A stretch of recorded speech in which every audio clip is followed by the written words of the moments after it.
My name is Dylan Hughes. For 25 years, I've walked through the scorching sun of Arkansas fields, endured freezing nights in an old barn, and carried emotional wounds that time could never fully heal. Today, as I sit here at Hilltop Ranch, the farm my grandparents left behind, I want to tell my story.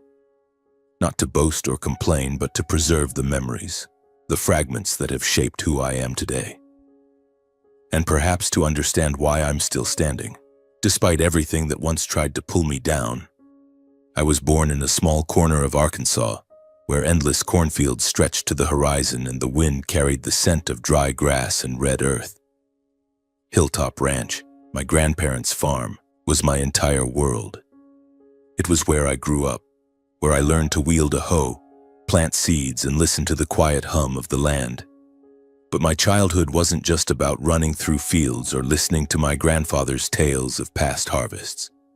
It was also marked by cracks, painful silences that I could never forget.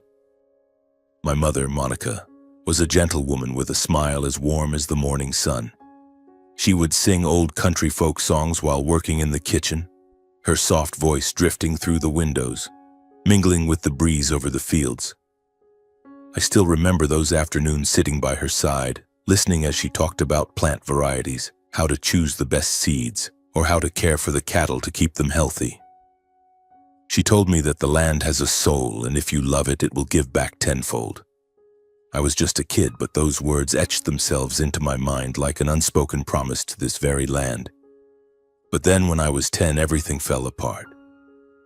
My mother passed away after a sudden illness. I still remember that fateful day when the sky was gray as if the whole world was mourning. My father, Paul Hughes, stood by her bedside holding her hand, his eyes empty. He didn't cry, didn't say a word, just stood there like a statue. I, on the other hand, screamed, clung to my mother, begging her not to go. But she only gave a faint smile, brushed my hair, and whispered, "Take care of your grandparents, Dylan, and never abandon this land." Those were her last words. After my mother's death, my father changed. He became distant, cold, as if a part of him had died with her. He was no longer the father who carried me on his shoulders, taught me how to tie my shoes, or laughed with us around the dinner table. Instead, he started staying away from home, leaving me alone in an empty house. I didn't understand why, only that each time he returned, he reeked of alcohol, and his eyes held no warmth for me. Then one day when I was 11, my father called me out to the yard, looked at me with tired eyes, and said, "Dylan, you're going to live with your grandparents. I can't take care of you anymore." That was it. No explanation, no comfort. I stood there stunned, clutching the old backpack my mother had sewn for me as he turned and walked away. I didn't cry, not because I was strong, but because I was too shocked, too hurt to cry. The day I arrived at Hilltop Ranch, it felt like stepping into a dream. The farm sat on a gentle hill, surrounded by sprawling fields of corn and alfalfa. My grandparents' wooden house stood proudly among ancient oak trees, with a porch adorned with wildflowers and an old swing that creaked in the wind. My grandfather, Russell, with his white hair and kind smile, enveloped me in a warm hug the moment I stepped off my father's old truck. My grandmother, Virginia, with her bright eyes and gentle voice, took my hand and led me inside, where the smell of freshly baked cookies filled the air. "This is your home, Dylan," she said, "and we are your family." The years I spent with my grandparents were the most beautiful of my childhood. Grandpa Russell taught me everything about the land. He said farming wasn't just planting seeds and waiting. It was about understanding the soil, the crops, and even the rain and heat. He took me to the fields, showed me how to recognize good soil, how to care for corn so the kernels would be plump, and how to know when the cattle needed extra hay. He told me stories of past harvests, of drought years when the family stayed up all night watering the fields, and of joyful harvest days when the whole village came to help. Through those stories, I felt his love for Hilltop Ranch, not just as land, but as a legacy, a soul. Grandma Virginia taught me other things. She taught me patience, how to listen, and how to find joy in the simple things. Every afternoon, she'd sit in her armchair knitting, telling me stories about my mother, about the days they worked together in the garden. "Your mother loved this land, Dylan," she said. "And now, you're the one to carry it on." Those words made me feel a responsibility, not just to my grandparents, but to my mother, who had passed on her love for the land before she left. But not every day was filled with joy. Some nights I lay in bed staring at the wooden ceiling, thinking about my father. He rarely visited, and when he did, he'd only stay for a few hours, asking vague questions before leaving again. I remember once asking him, "Dad, why don't you stay here with me?" He just shook his head, sighed, and said, "You'll understand when you're older." But I didn't understand, and the feeling of abandonment grew inside me like a sharp thorn piercing my heart. Even so, Hilltop Ranch was my refuge. Every morning I woke to the rooster's crow, ran to the barn with Grandpa, or helped Grandma pick vegetables in the garden. I learned to ride horses from Grandpa, to fix fences, to predict the weather by reading the clouds. In the summers, we'd sit under the big oak tree, sipping Grandma's lemonade, watching the sun set over the fields.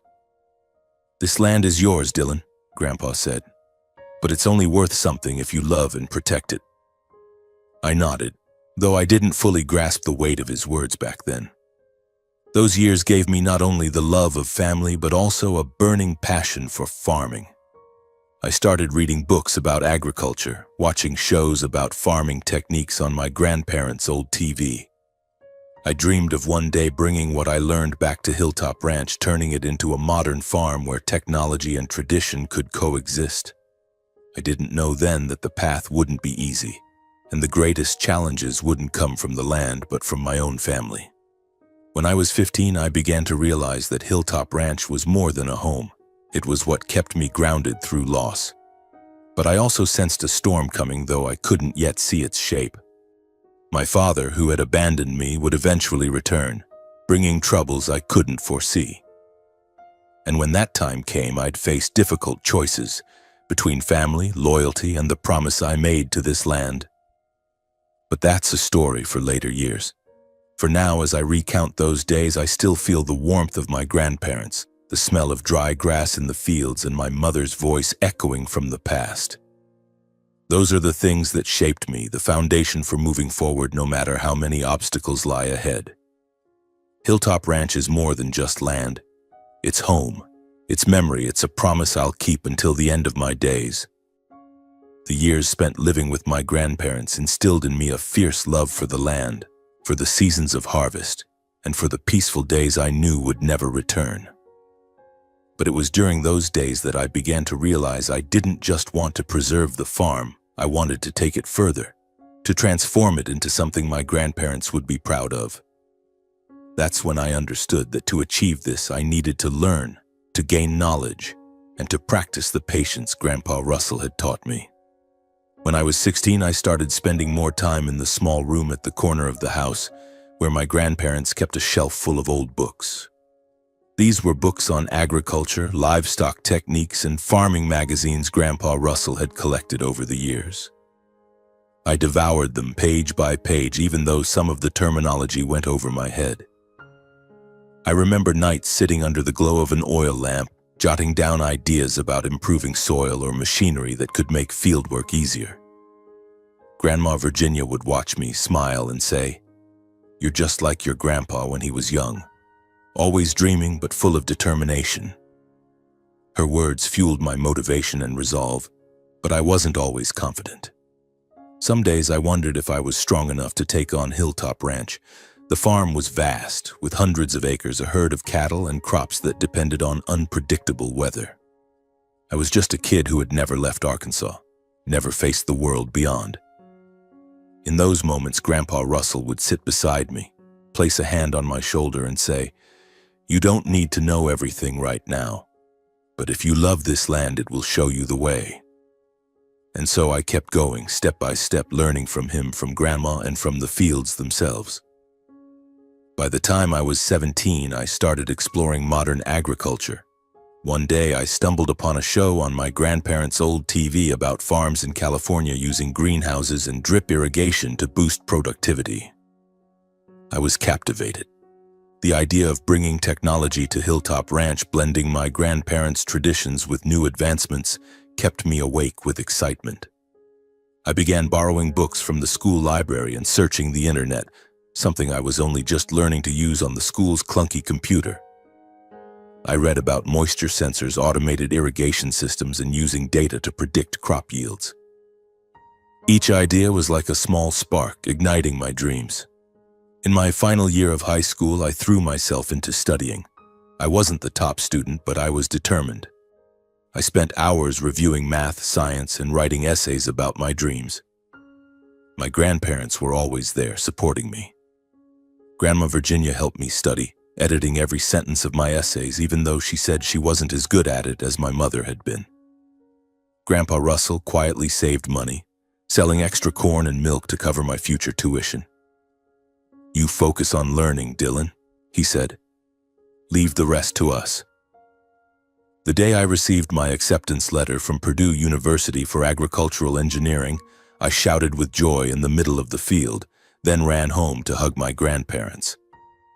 Grandma Virginia cried and Grandpa Russell just smiled, though I saw his eyes well up. "You did it, Dylan," he said. "Now go and bring back the best for this land." I nodded, but a fear crept into my heart. Purdue was a whole new world, hundreds of miles from Arkansas. I was afraid I wouldn't keep up, that I'd disappoint my grandparents. Most of all, I was afraid to leave Hilltop Ranch, the place that had given me everything. On the day I left for Purdue, my grandparents saw me off at the bus station. Grandma Virginia pressed a box of homemade cookies into my hands while Grandpa Russell slipped an old notebook into my bag, filled with his handwritten notes about the land. "Take this with you," he said. "Don't forget your roots." I hugged them, trying to hold back tears, but as the bus pulled away, I cried like a child. I wasn't crying out of fear, but because I knew I was carrying the hopes of my grandparents, my mother, and the very land of Hilltop Ranch. My first days at Purdue were a shock. I had never felt so small, surrounded by vast lecture halls, professors who spoke at lightning speed, and classmates from all over the world. But I refused to back down. I studied day and night, took meticulous notes, and enrolled in every course related to high-tech agriculture. I was fascinated by lectures on smart irrigation systems, sensors for monitoring crop health, and renewable energy for farming. Each time I learned something new, I imagined applying it to Hilltop Ranch, turning its cornfields into model farms. But it wasn't always smooth sailing. Some nights I stayed up worrying about tuition, whether my grandparents were doing okay, and about my father, who had all but vanished from my life. He called only a few times a year, his voice cold, asking perfunctory questions before hanging up. I didn't know how he was living, but each time I heard his voice, the distance between us grew. I tried not to dwell on it, focusing on my studies, but deep down I still hoped one day he'd return and look at me with some pride. At Purdue, I also found new friends who shared my passion for agriculture. They came from farms in Iowa, Nebraska, or even big cities, but loved the land. We worked on projects together, debated ways to improve farming techniques, and dreamed of a future where agriculture wasn't just a job, but a way to change the world. Those days gave me confidence that I wasn't alone, that my dreams were achievable. During college, I started making concrete plans for Hilltop Ranch. I sketched preliminary designs for greenhouses, calculated costs for drip irrigation systems, and researched soil sensors. I sent these ideas to my grandparents, and each time I received a letter back from Grandma Virginia, my heart warmed. She wrote, "You're doing big things, Dylan. We believe in you." Those words were my greatest motivation, the fire that carried me through exhausting days at school. But I never expected that just a few months later, that fire within me would face a raging storm when Grandpa Russell, the person I loved most, left me forever. I remember that day clearly, a freezing winter afternoon at Purdue. I was in the lab, engrossed in a model irrigation system, when my phone rang. Grandma Virginia's voice on the other end trembled, so faint I had to strain to hear her. "Dylan, your grandpa, he had a heart attack and he didn't make it." Those words hit me like a blow, and it felt as if the ground beneath me collapsed. I stood frozen, gripping the phone, unable to speak. Grandpa Russell, the man as sturdy as an oak who taught me how to hold a hoe, how to listen to the land, was gone. I wanted to scream, to run back to Hilltop Ranch, but all I could do was slump to the floor, tears streaming uncontrollably. I took a week's leave from school to return to Arkansas. The bus ride home felt endless, each mile bringing back memories of Grandpa. I remembered the mornings he took me to the barn, the way he laughed heartily when I clumsily spilled a bucket of milk, his warm, steady voice telling stories of past harvests. He wasn't just my grandfather, he was my teacher, my father, my entire world. When the bus stopped in front of Hilltop Ranch, I saw Grandma Virginia standing on the porch, her eyes red but forcing a smile. I ran to her and we stood there, embracing in the cold wind, crying in silence. Grandpa's funeral was held at the farm, simple but warm, just as he had lived. Neighbors and friends from nearby farms came to pay their respects. They shared stories of Grandpa Russell, the generous man always ready to lend a hand, always proud of Hilltop Ranch. I stood by his coffin, looking at his serene face as if he were merely sleeping, and vowed to carry on his legacy no matter the cost. A few days after the funeral, Grandma Virginia called me into the living room where she kept important documents in an old wooden box. "Dylan," she said, her voice serious but filled with love, "your grandpa left something for you." She handed me a thick envelope containing Grandpa Russell's will. My hands trembled as I opened it and read the words written in his firm, clear handwriting. All of Hilltop Ranch, the cornfields, the cattle, the wooden house, and the modest savings in the bank was left to me. Not my father, not anyone else, but me, Dylan Hughes, a 19-year-old grandson. I was stunned. "Grandma, why me?" I asked, my voice breaking. She took my hand and looked me in the eyes. "Because your grandpa believed in you. He knew you loved this land, knew you'd protect it. Your father, he chose a different path." I understood what she meant. My father, Paul Hughes, had abandoned the farm long ago, abandoned me. But I never imagined Grandpa would place such immense trust in me. Alongside the pride, an invisible weight settled on my shoulders. Hilltop Ranch was now my responsibility, and I had to prove I was worthy. But the news of the will didn't just shock me, it ignited a fire of anger in my father. He showed up at the farm a few days later while Grandma Virginia and I were cleaning the barn. He stepped out of his old truck, his face gaunt, eyes bloodshot. Whether from alcohol or rage, I wasn't sure. "The will?" he roared, throwing a copy of the document to the ground. "Why this kid? I'm his son." My heart pounded and I didn't know how to respond. Grandma Virginia stepped forward, her voice calm but sharp as steel. "Paul, you abandoned this land. You abandoned Dylan. Your father knew that." My father glared at me, his eyes burning with resentment, as if I had stolen something that belonged to him. You little punk," he pointed at me. "You think you're better than me? You think you can keep this farm?" I wanted to reply, to say I didn't want to take anything, that I only wanted to protect Grandpa and Grandma's legacy, but the words caught in my throat. I stood there, silent, as he turned and stormed off, leaving behind a heavy air like a storm brewing on the horizon. From that day, my father cut off all contact. I didn't know where he went or what he did, only hearing vague rumors from neighbors that he was living in a small town, doing odd jobs and often drunk.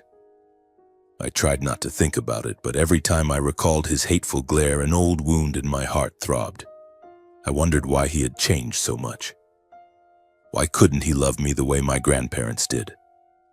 Grandma Virginia became my only anchor in those days. She helped me complete the legal paperwork to officially become the owner of Hilltop Ranch.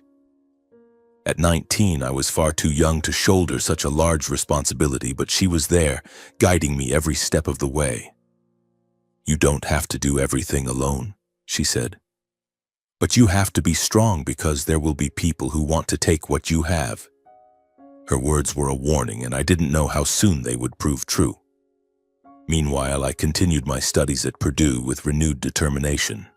Hilltop Ranch was now mine, not just on paper, but in my heart. Every lesson, every project, I thought about how to apply it to the farm. I worked harder, not just for good grades, but to live up to Grandpa Russell's faith in me. Yet I also began to feel the pressure. Sleepless nights in the dorm had me questioning whether I was strong enough to protect Hilltop Ranch, to make my dreams for it a reality. Grandma Virginia still wrote to me telling me about the farm, the cattle, the harvests. But I noticed her letters grew weaker as if she were hiding her exhaustion. I called home more often, visited during every break, but each time I saw her, she seemed older. Her hands trembled as she held the hoe, her eyes sometimes distant as if remembering Grandpa Russell. I knew she was pushing herself for me, but I also knew time was taking away the last family I had. And then, like a cold wind sweeping through the fields, my father returned. Not alone, but with a young woman, my future stepmother, and her young daughter. They arrived at Hilltop Ranch like a storm, bringing troubles I wasn't prepared for. I didn't know then that my father's return would open a new chapter, one filled with pain and challenges, where I would have to fight not only to protect the farm but to hold on to who I was. That day I was at Purdue preparing for midterms when Grandma Virginia called. Her voice trembled, not from exhaustion but from something that immediately set me on edge. "Dylan," she said, "your father's back. He brought a woman and a little girl with him. They want to stay at the farm." I gripped the phone tightly, feeling as if a stone had lodged in my chest. My father, who had all but vanished from my life, who had glared at me with resentment over Grandpa Russell's will, was back, and with a new family.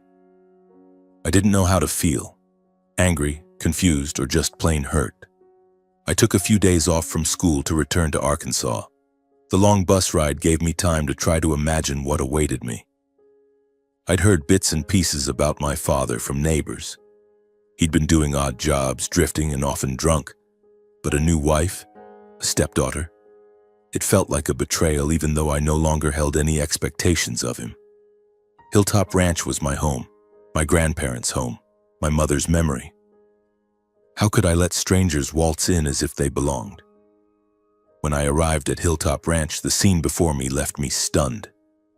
My father stood in the yard next to a young woman, maybe only a few years older than me, with dyed blonde hair and bright red lipstick. The girl beside her, about 12, with her hair in a ponytail, was engrossed in her phone, not bothering to look up at me. Grandma Virginia stood on the porch, her hands clasped tightly, her eyes filled with worry.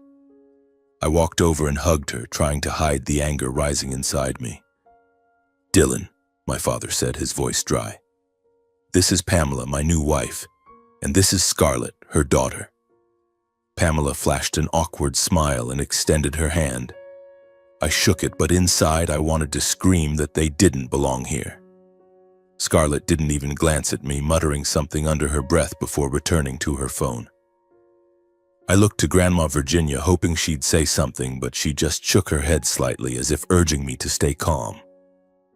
"We want to stay here for a while," my father continued, avoiding my eyes. I lost my job. We need a place to start over." My blood boiled. Start over? After all the years he'd abandoned me, abandoned the farm, now he wanted to come back like nothing had happened. I wanted to protest, to say that Hilltop Ranch was mine, Grandpa Russell's legacy, not a temporary shelter for him and his new family. But Grandma Virginia placed a hand on my shoulder, her voice gentle but firm. "Dylan, let them stay for now. Your father's still family. We can't turn them away." I looked at her, my heart constricting. Grandma Virginia always believed in family, always hoped my father would change, despite how many times he'd let her down. I didn't want to make her sad, didn't want to cause her more pain, so I clenched my jaw and nodded. "Fine," I said, my voice cold, "but only temporarily." My father smirked, as if my feelings didn't matter, then turned to Pamela, telling her to bring their things inside. The days that followed were a nightmare. Pamela quickly showed her true colors. She treated Hilltop Ranch like her own, rearranging things in the kitchen, criticizing Grandma Virginia's cooking, and even ordering her around like a servant. "Old lady, make me some coffee, will you?"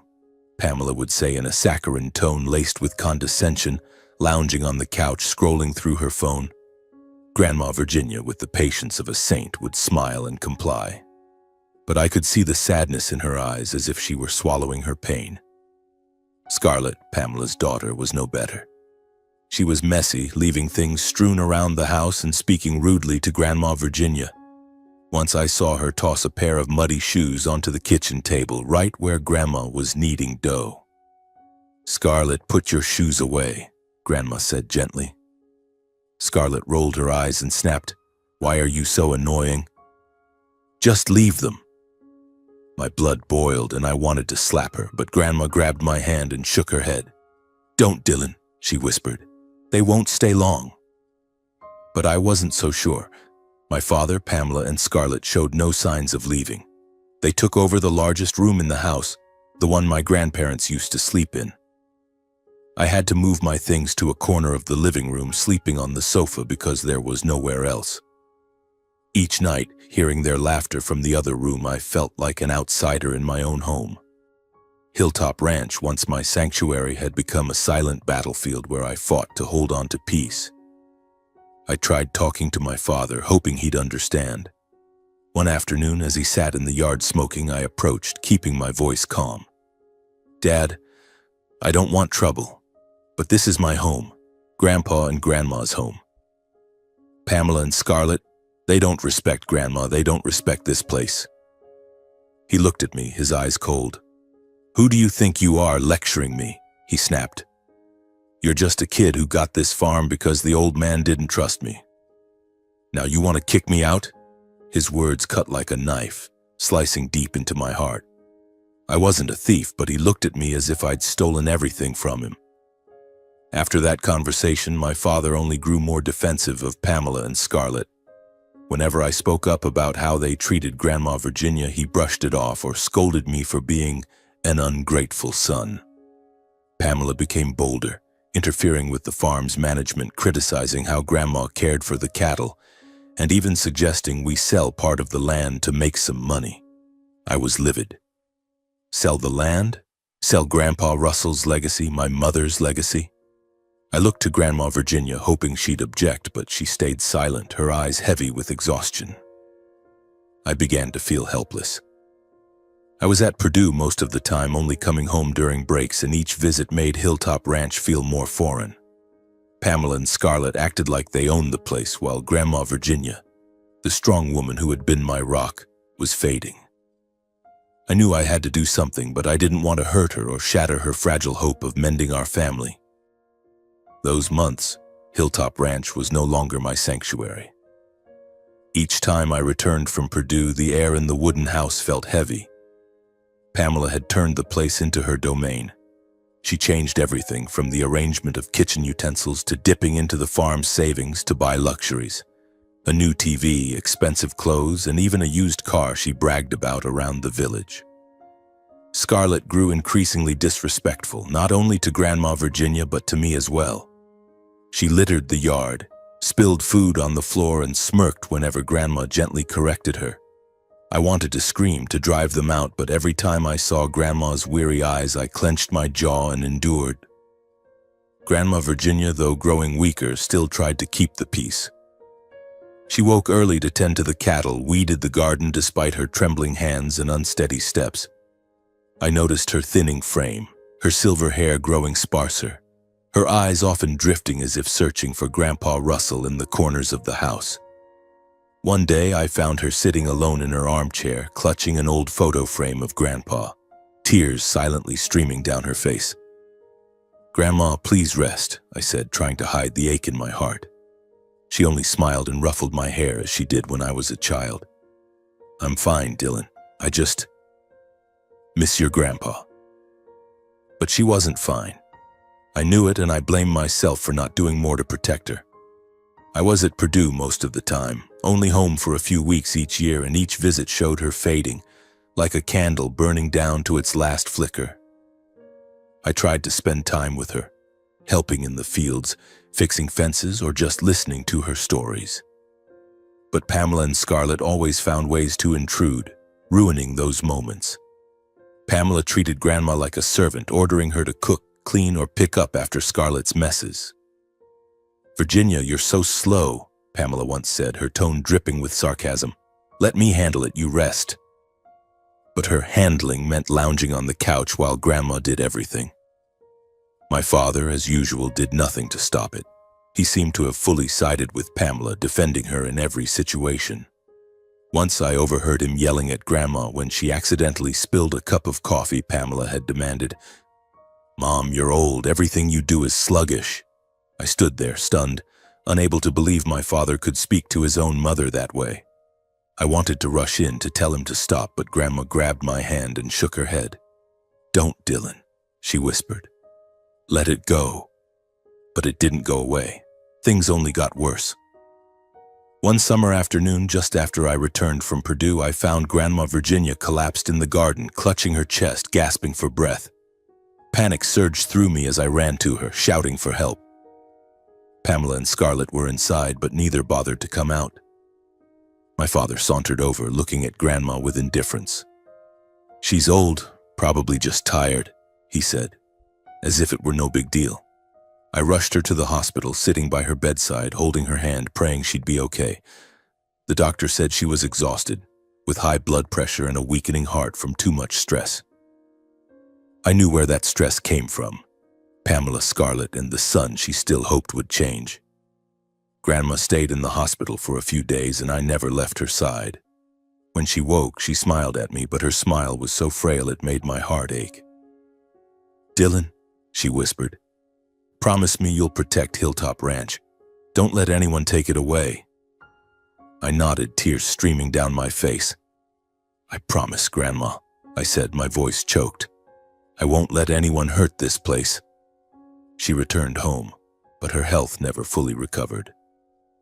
Pamela and Scarlett acted as if nothing had happened. Pamela even said to me, her voice laced with mockery, "She's so weak, Dylan. You should get a professional caretaker. You're busy with school, you don't have time." I glared at her, anger flaring inside me, but I held back because I knew Grandma didn't want me to fight. I just wanted her to have peace, even if only for her final days. But that peace never came. One autumn night while I was at Purdue, I got a call from a neighbor. "Dylan, come home now." His voice trembled. "Virginia, she's gone." It felt like the world collapsed.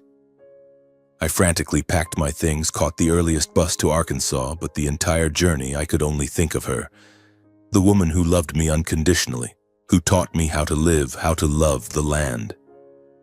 When I arrived, she was already in her coffin, her face serene, as if she had found Grandpa Russell somewhere far away. Grandma Virginia's funeral was quiet, attended only by a few neighbors. My father, Pamela, and Scarlett were there, but I saw no grief on their faces. Pamela even whispered to Scarlett, giggling about something as if it were just another gathering. I stood by Grandma's coffin, holding her cold hand, consumed by guilt. I had promised to protect her, but I had failed. I let her endure disrespect and injustice in her own home. That pain, mixed with regret, cut into my heart like a knife. After the funeral, I returned to Purdue to finish my final year of college. The pain of losing Grandma Virginia lingered, a constant ache in my heart, but I channeled it into motivation. I studied with an almost obsessive focus, taking meticulous notes on high-tech agriculture, from drip irrigation systems to soil sensors and smart greenhouses. I knew that protecting Hilltop Ranch required more than knowledge. It demanded action.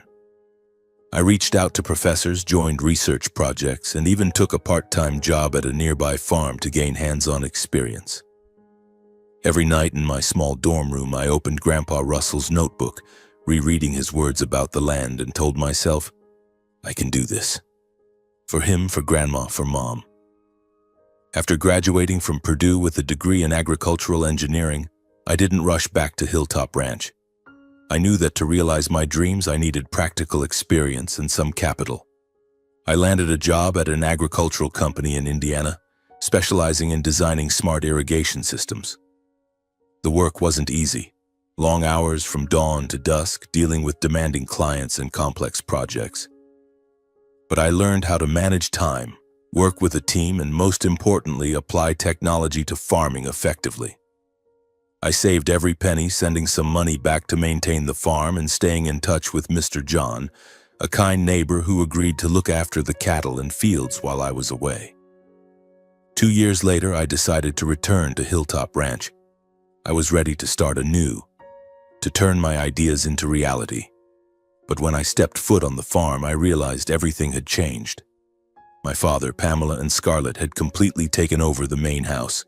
They didn't just push me out of the living room, they relegated me to the barn as the only place I was allowed to stay. "You can stay there, Dylan," Pamela said, her tone dripping with sarcasm. "The main house is for the baby that's coming." I was stunned to learn Pamela was pregnant with a boy, and they had already prepared a room for the child as if Hilltop Ranch belonged to them. The barn where I once played with Grandpa Russell became my home. It was cold, filled with the smell of hay and old wood, furnished with a fold-out cot and a few crates of old belongings. But I didn't let it break me. I looked around the barn, saw Grandpa's old tools and sacks of seeds, and thought, this is where I'll start. I cleaned it up, turning it into a workspace. I brought in an old table, a worn-out laptop, and began drafting plans. Building a small greenhouse, installing drip irrigation, and testing soil sensors on a corner of the field. I worked day and night, managing the farm while pushing my projects forward. I woke before sunrise to check the cattle, fix fences, then returned to the barn to research. I contacted friends from Purdue for technical advice and even took out a small bank loan to buy equipment. Every step was hard, but I never forgot Grandma Virginia's words. Protect Hilltop Ranch, Dylan. I wanted to turn the farm into a model of innovation, where technology and tradition merged, honoring my grandparents' legacy. Living with my father, Pamela, and Scarlett, however, was a bigger challenge than I expected. Pamela grew increasingly overbearing, using the farm's bank account for her shopping sprees, while Scarlett was messy and disrespectful. She often sabotaged my work. Once I caught her flooding my experimental irrigation system just for fun. I struggled to contain my anger, reminding myself to focus on the bigger goal. But seeing how they treated Hilltop Ranch, like a resource to exploit, not a place to cherish, made my heart ache. My father, as usual, didn't care. He spent most of his time in town drinking or doing odd jobs. Whenever I tried to talk to him about the farm or my projects, he brushed me off. "You think you're better than me?" he once sneered. "This farm's going nowhere, Dylan." His words cut like a knife, but I refused to let them bring me down. I thought of Mom, of my grandparents, and told myself I wasn't doing this for him, but for myself and those who believed in me. Slowly, my projects began to bear fruit. The drip irrigation system I installed in a corner of the field worked well, saving water and boosting crop yields. The small greenhouse I built in the barn, though modest, produced its first harvest, clean, vibrant, organic vegetables. I invited Mr. John and a few neighbors to see, and their astonished looks filled me with pride. "You've done it, Dylan," Mr. John said, clapping my shoulder. "Russell would be proud." Those words fueled me, helping me push through exhausting days. But not everyone supported me. Pamela started noticing my work. She'd barge into the barn, eyeing my equipment suspiciously, then make snide remarks. "Why waste money on this stuff? No one needs high-tech farming in this backwater." I ignored her, but a growing unease settled in me. I realized Pamela didn't just want control of the house. She wanted control of Hilltop Ranch, and my father, though he didn't say it outright, seemed to side with her. One evening, as I was reviewing data from the soil sensors, Scarlett sauntered into the barn holding a cup of soda. She looked around, smirked, and deliberately spilled the drink on my desk, soaking my laptop and notebook. "Oops, sorry," she said, her voice devoid of remorse. I shot to my feet, anger surging, but I held back, saying only, "Get out, Scarlett." She shrugged and left, leaving me with soggy papers and a sense of helplessness. I began to wonder how long I could keep going when the people in my own home treated me like an enemy. But I didn't know that those troubles were just the surface. A bigger, darker secret was brewing in the main house, where my father, Pamela, and Scarlett lived. And when that secret came to light, it would shake Hilltop Ranch to its core, thrusting me into a battle I couldn't avoid.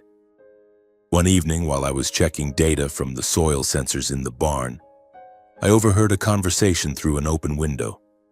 It was Pamela, speaking on the phone in a low but clear voice. "Rick, I told you everything's going according to plan," she said, her tone brimming with confidence. "Paul's easy to handle, and that kid Dylan, he won't be able to do anything." I froze, my heart pounding. Rick? Who was this man? And why was Pamela talking about me like that?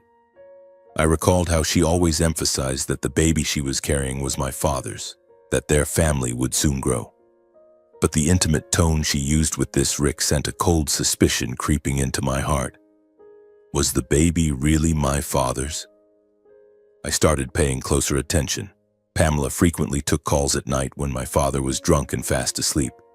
She kept her voice low, but once I overheard her mention Rick in a familiar, almost affectionate way, as if they shared a secret relationship. Scarlett, though Pamela's daughter from a previous relationship and unrelated to my father, seemed to know something too.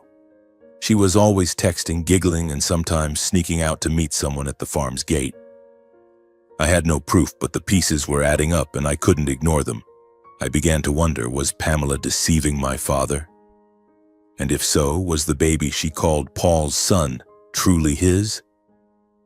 I kept my suspicions to myself, not sharing them with anyone. I didn't want to hurt my father despite the pain he'd caused me over the years. But I also couldn't let Pamela continue manipulating Hilltop Ranch, the place that held all my memories of my grandparents and mother. I decided to bide my time, observe more closely, and search for evidence. But I didn't expect that the opportunity to uncover the truth would come sooner than I thought, bringing with it a storm far bigger than I could have imagined. The storm hit one spring morning when I uncovered a horrifying secret. My father and Pamela were plotting to sell Hilltop Ranch, the land my grandparents and mother had devoted their lives to preserving. I was checking the irrigation system in the field when I got a call from Mr. John, the kind neighbor who helped look after the farm. "Dylan, come home now," he said, his voice thick with worry. "There's a real estate agent at the house talking about selling the farm. Your father and Pamela are meeting with him." I raced back, my heart pounding, my blood boiling. When I stepped into the main house, I saw my father, Pamela, and a stranger sitting around the kitchen table, a stack of papers in front of them.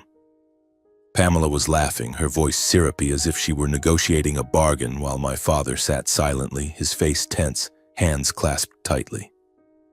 Scarlett stood in the corner scrolling on her phone, but her eyes flicked toward me as if she knew I'd cause a scene.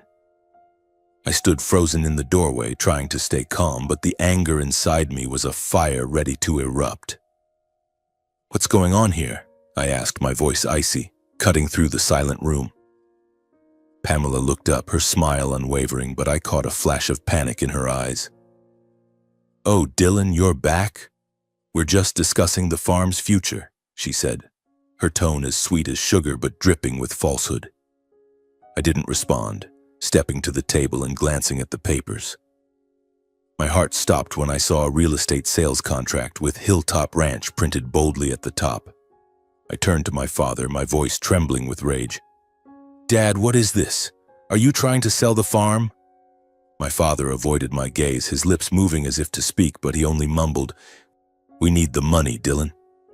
This farm, it's just a burden." A burden? It felt like a knife to the chest. Hilltop Ranch was Grandpa Russell's legacy, Grandma Virginia's home, the place where my mother sang folk songs, where I'd poured sweat and tears into building my dreams. And now my father, who never set foot in the fields, never tended a single cornstalk, dared to call it a burden. I flipped through the papers and one detail made me go cold. My signature, clumsily forged on a power of attorney document.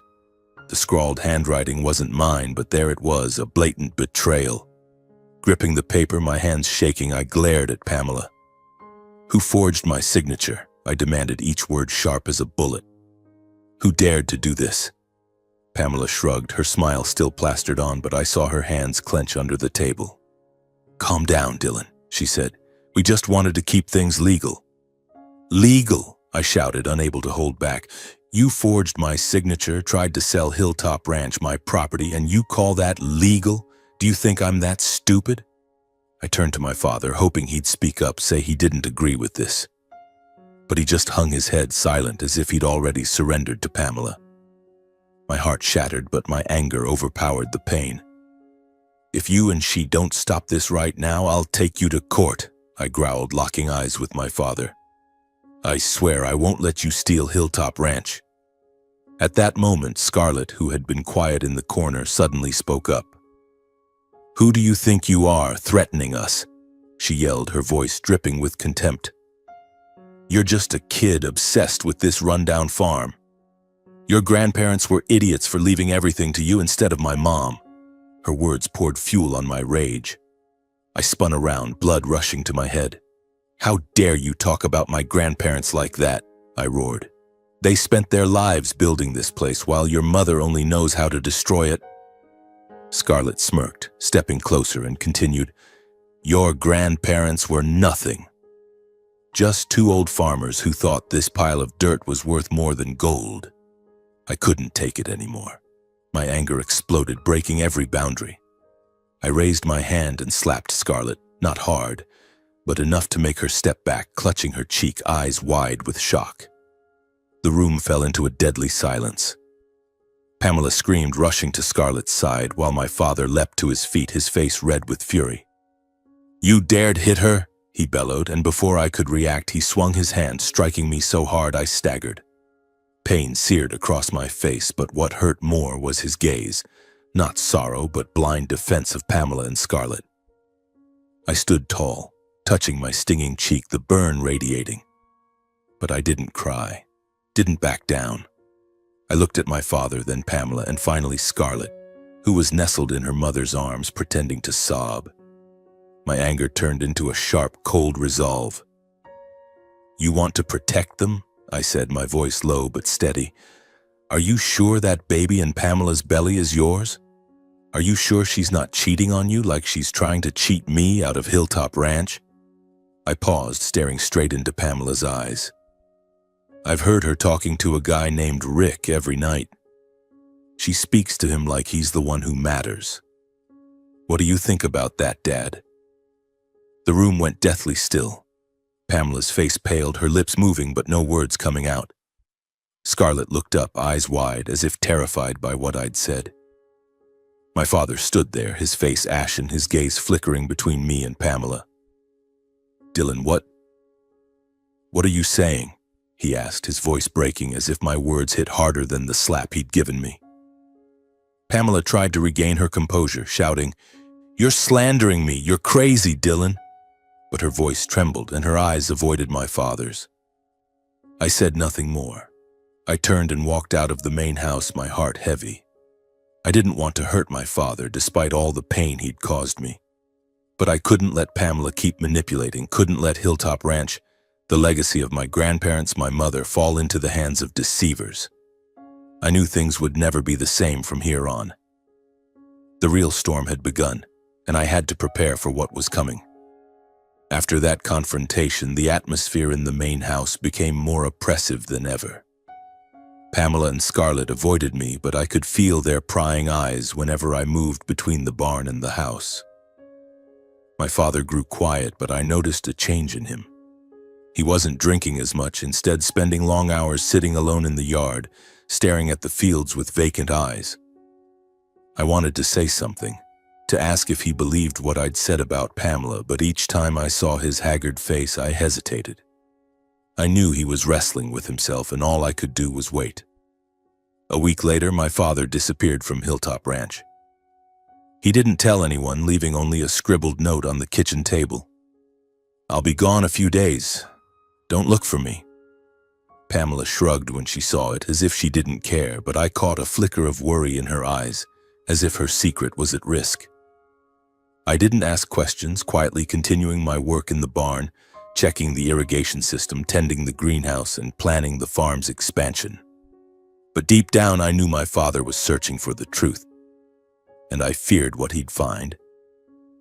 3 days later, he returned, I was in the field checking the soil sensors when I heard his truck pull up in the yard. I ran back, my heart pounding, and saw him step out, his face pale, eyes red as if he'd been crying. He didn't look at me, didn't speak, just walked straight into the main house. I followed, a wave of unease rising within me. When I stepped inside, I saw him standing face to face with Pamela, clutching a stack of papers, his voice trembling with rage. "Pamela," he said, each word sharp as a blade, "you lied to me, the baby. It's not mine." The room seemed to explode. Pamela jumped up, her face ashen, trying to deny it. "Paul, what are you talking about? You're crazy," she screamed, but her voice faltered, lacking its usual confidence. Scarlett, sitting on the couch, dropped her phone, her eyes wide with panic. I stood in the doorway, my heart racing, but I wasn't surprised. My suspicions had been confirmed, yet watching this unfold, I felt no triumph. Only a deep, aching pain. My father slammed the papers onto the table, his voice shaking with anger and hurt. "I got a DNA test, Pamela. I met Rick, the man you've been calling every night. He admitted everything. He's Scarlett's father and the baby in your belly. It's his too." I stood frozen, though I'd suspected as much. My father had investigated, faced the truth he didn't want to believe. Pamela backed away, clutching her stomach, scrambling for excuses. "Paul, you've got it all wrong. I didn't..." But she couldn't continue, pinned by the burning intensity of his gaze. Then Pamela's demeanor shifted. She straightened, her eyes flashing with anger. "Fine, Paul, you want to talk about deception?" she shouted. "You lied to me too. You said Hilltop Ranch was yours, that me and my kids would have a good life here. But you're nothing but a failure, living off your own son." Her words were a dagger, stabbing not just my father, but me too. I wanted to scream, to tell her to shut up, but I stood still, waiting to see what my father would do. He staggered, as if struck by a physical blow. He looked at Pamela, then Scarlett, and finally at me. "I trusted you," he whispered, his voice breaking. "I thought we were a family." But Pamela dropped her facade. She smirked, her voice dripping with contempt. "Family? You're nothing to me, Paul. I stayed here for this farm thinking it would be ours. But now it's over." She turned to Scarlett, barking, "Pack your things, we're leaving." That night, Pamela and Scarlett left Hilltop Ranch. A black pickup truck pulled up to the gate and a man stepped out. I assumed it was Rick, Scarlett's father and the father of the unborn child. Pamela didn't look back, dragging Scarlett into the truck, leaving my father standing in the yard, his face like that of a broken man. I watched from the barn door as the truck vanished into the darkness, a mix of relief and pain washing over me. Pamela and Scarlett were gone, but the cost was my father's complete devastation. In the days that followed, my father was a shadow of himself. He didn't drink, didn't argue, just sat on the porch staring at the fields with empty eyes. I tried talking to him, but he only shook his head, saying, "Dylan, I was wrong. I've lost everything." I wanted to comfort him, to say he still had me, still had Hilltop Ranch, but the words stuck in my throat. He had chosen Pamela, defended her, struck me to protect a family that wasn't his. And now, with the truth laid bare, he was left with nothing but loneliness. After Pamela and Scarlett left, Hilltop Ranch returned to a quiet stillness, but it was a strange kind of silence. Gone were Pamela's false laughter and Scarlett's shrill chatter. But so too were the lively mornings when Grandpa Russell took me to the barn, or the peaceful afternoons when Grandma Virginia made lemonade. The main house now felt empty, like a hollow seashell, occupied only by my father, a man worn down by time and his own mistakes. I retreated to the barn, my fortress, and threw myself into work. The greenhouse needed expansion, the soil sensors required calibration, and the cattle demanded care. I had no time to dwell in grief, for Hilltop Ranch was a promise I couldn't break. One evening, as I was reviewing data from the irrigation system, my father appeared at the barn door. He stood there silently, hands in his pockets, his gaunt face illuminated by the dim light. "Dylan," he said, his voice hoarse, "I want to talk." I paused, looking at him, waiting. He stepped inside, sat on an old chair, and sighed. "I was wrong," he said, staring at the floor.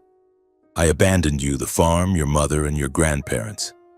I thought Pamela would give me a new family, but I was wrong." His words cut like a knife, both painful and tear-inducing. I wanted to say something, to tell him I'd forgiven him, but I couldn't. Too many wounds had accumulated, and I didn't know how to erase them. "I want to stay here, Dylan," he continued, his voice trembling. "I have nowhere else to go. Give me a chance to make things right." I looked at him, my heart torn. Part of me wanted to reach out, to give him the chance to mend things, to be the father I'd once hoped for. But another part, the part that had endured his abandonment, his contempt, his slap in anger, couldn't forget.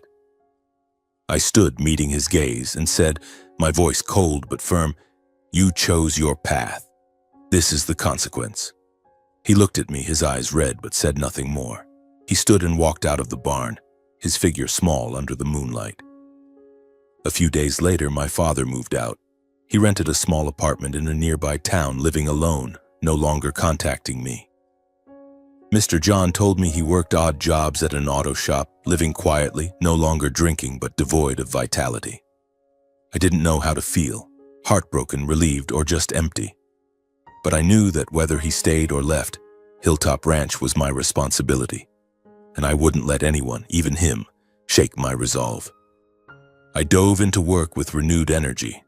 I expanded the greenhouse, installed more soil sensors across the fields, and began experimenting with new crop varieties.